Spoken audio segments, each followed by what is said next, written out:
नमस्कार दोस्तों, मैं अंकुर उपाध्याय स्वागत करता हूं आप सभी का एक बार फिर से अपनी नई वीडियो में। दोस्तों, रिसेंटली भारतीय बाजार काफ़ी अच्छी करेक्शन दिखाते हैं और बीते हफ्ते में रिबाउंड भी आया है।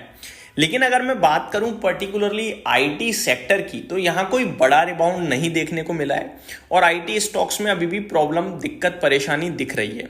अगर आईटी इंडेक्स की बात करूं तो अराउंड 46,088 के हाई हैं इसके, और अभी ये इंडेक्स 36,700 पे है, यानी ऊपर से ऑलमोस्ट 1000 पॉइंट्स डाउन है। और एग्जैक्टली बात करो तो 9,300 पॉइंट समथिंग डाउन है। परसेंटेज टर्म्स में ऑलमोस्ट 20% इंडेक्स डाउन है। अब जब इंडेक्स 20% डाउन है तो ऑब्वियस है स्टॉक्स की तो बैंड बजी गई होगी।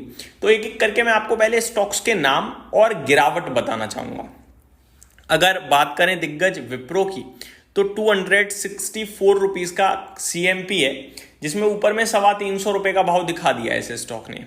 टेक महिंद्रा की बात करें तो 1410 रुपीज के करीब ट्रेड करता हुआ दिखा है, जिसमें 1800 रुपए के करीब का भाव इस स्टॉक ने भी आपको ऊपर में दिखाया है।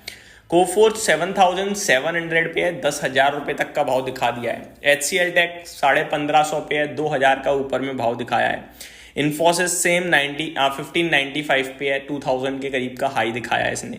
LTI, Mindtree, LTTS, Mphasis, Persistent, TCS, Tech Mahindra, मोटा मोटी ये 20% ही डाउन है स्टॉक्स। अब निवेशक पूछ रहे हैं कि क्या इन स्टॉक्स में एक्यूमुलेशन, फ्रेश निवेश करना चाहिए या नहीं करना चाहिए, और दूसरी बात, जिनके पास है उन्हें होल्ड करना चाहिए, पैसे को रोटेट कर देना चाहिए, इससे एग्जिट ले लेना चाहिए। एक एक करके तीनों सवाल का जवाब देने की कोशिश करता हूं अपने हिसाब से। सबसे पहले मैं आपको एक रिपोर्ट बताना चाहूंगा, जो रिपोर्ट आई है इकोनॉमिक टाइम्स पे। इस रिपोर्ट में भी दोस्तों यही सवाल है और इसी का जवाब लिखा हुआ है कि एसेंचर के तो नंबर्स आ चुके हैं, क्या गाइडेंस आ रही है आगे को लेकर आईटी स्टॉक्स में, ये समय निवेश करने का है या दूर रहने का है। तो इसमें मोटा मोटी इन लोगों ने 4 चीजें बोली हैं। इन्होंने पहली कही है सॉफ्ट डील बुकिंग, यानी कि उतनी दमदार डील्स नहीं आ रही हैं और आईटी स्टॉक्स के लिए डील पाइपलाइन बहुत इंपॉर्टेंट रोल प्ले करती है। तो ये एक नेगेटिव हो गया। सेकंड, इन्होंने कहा है नो ग्रोथ डिमांड, तो ग्रोथ डिमांड भी नहीं दिख रही है।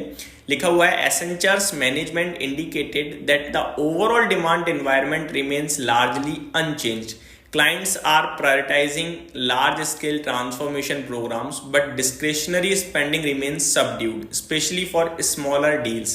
तो अभी कुछ स्मॉलर डील्स रहेंगी और कमी हो रही है, खर्चा कम कर रही है कंपनी, अपनी आईटी स्पेंड कम कर रही है क्योंकि यूएस में मंदी की बात चल रही है।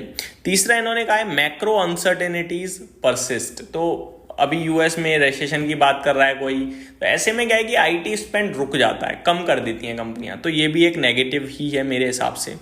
तो अब ये सारी चीजें आपको क्या दर्शा रही हैं कि अभी आपको फ्रेश निवेश या बॉटम फिशिंग तो नहीं करनी चाहिए जब तक यूएस में आपको रेसेशन को लेकर कंफर्मेशन ना मिले कि यार रेसेशन नहीं है, ग्रोथ आने वाली है। तब तक आईटी स्टॉक्स में थोड़ा वेट करना ज्यादा बेटर रहेगा। नो डाउट कि अगर आप आईटी स्टॉक्स में जब चीजें क्लियर होती हुई दिखेंगी तब निवेश करोगे तो थोड़े स्टॉक्स बढ़ चुके होंगे, लेकिन तब क्या है कि आपको कॉन्फिडेंस रहेगा। अभी क्या है कि ट्रम्प साहब टैरिफ को लेकर कंटिन्यू बेसिस पे नेगेटिव है कि टैरिफ आएगा, इस तरीके से ही बात चल रही है।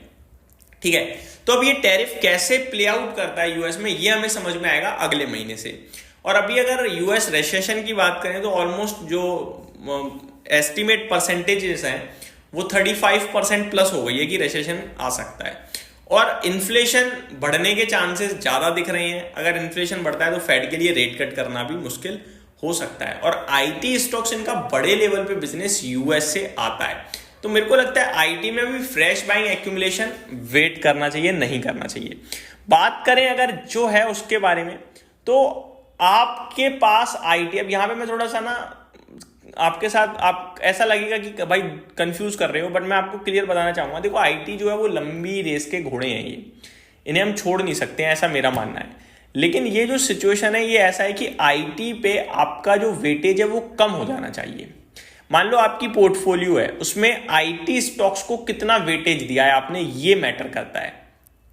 मुझे लगता है करंट सिचुएशन ऐसी है, अगर नॉर्मली आप आईटी को 10% का वेटेज देते हो अपनी पोर्टफोलियो में, तो अभी आप 5% का ही दो। नॉर्मली अगर आप 5% का देते हो तो अभी 3% का दो। नॉर्मली 20% का देते हो तो अभी 12% का दो। इस तरीके से अपने वेटेज को कम करना चाहिए, लेकिन रखना जरूरी है, ठीक है। जब चीजें क्लियर होंगी, थोड़ा बहुत ऊपर भी आ जाएगा नो डाउट, तब आप वापस से आईटी वेटेज बढ़ा सकते हो।